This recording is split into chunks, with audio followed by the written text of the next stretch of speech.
Considerations to think about when you have a milk replacer is to store it in a clean, cool, dry environment, to mix daily with fresh, clean, warm water, and it is also possible to use a thermometer to get to the right temperature.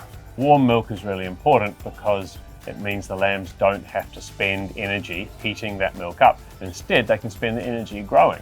Consistency of feeding, timing, temperature, volume, all really important to avoid nutritional upsets such as bloat or scours.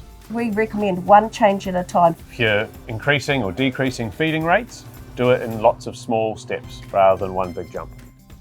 If we're feeding meal, it's also important to ensure that all lambs have equal access to meal feeders to give them all the same opportunity to eat, and that includes the shy feeders.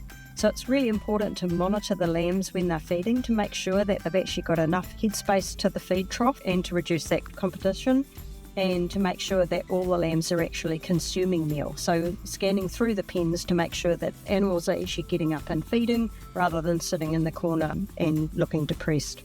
It's also important to watch for rumination behaviour when you're looking in your lamb rearing pens, and to monitor at a pen level how much solid feed they're actually consuming by dividing the amount of meal offered in a day by the number of lambs in a pen. On average, we're probably aiming for about 350-400 grams per head per day on average for meal intake if they don't have other solid feeds available, but this really does depend on the type of solid feed that's being offered and whether they've got access to grass or not.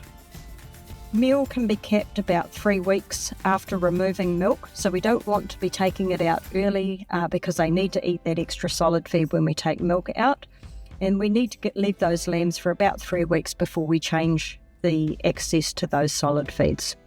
When using an ad lib system, it is important to ensure that you calibrate your automatic feeder weekly. You've also got to take into account water pressure. If you're on a system with fluctuating water pressure, that can impact the mixing rate within the machine, and you may need to recalibrate it more frequently. It is important to rinse your equipment daily with clean hot water to remove fat deposits that build up in the equipment. Rubber teats need to be in good condition because any tears can increase the rate of drinking, and that leads to overconsumption and bloat. In addition to milk, clean water and hard feed should be available to all lambs at all times.